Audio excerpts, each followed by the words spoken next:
রবীন্দ্রনাথ ঠাকুর বা রবি ঠাকুর নামটা বাঙালির আবেগ, রক্তে মিশে থাকা এক অস্তিত্ব। সহজপাঠ দিয়ে শুরু করেছিলাম যে যাত্রা, আজও শেষ করে উঠতে পারিনি। একজন মানুষ যিনি আমাদের সমস্ত আবেগের সঙ্গী, তাঁর আজ মৃত্যুবার্ষিকী। না থেকেও আছেন এমন একজন মানুষকে আজ আমার প্রণাম। শ্রাবণের ঘন মেঘ হঠাৎ পৃথিবীকে অন্ধকার করে দিল। আমার সে মেঘ দেখে মনে হলো, এই তো সেই ময়নাপাড়া মাঠের কৃষ্ণকলি।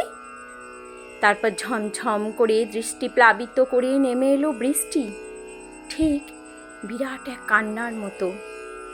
আমার মনে পড়ল ঠাকুরের সেই গান, শ্রাবণের ধারার মতো পড়ুক ঝরে। তারপর ঘাস বাস ধুয়ে গেল, তরতাজা হয়ে উঠল শাখা, ফুলে ফুলে দোল লাগলো। পথের ধুলোয় সন্ধ্যা সুখ এলো খেলতে, এক অমলিন আলো ফুটে উঠল রবিহীন আকাশেও।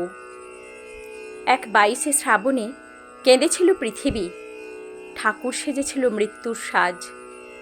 যেতে যেতে বাতাসের কানে কানে বলেছিল, বৃষ্টির পর ধুয়ে যায় মেঘ, আবার সূর্য ওঠে, রবিহীন হয় না পৃথিবী।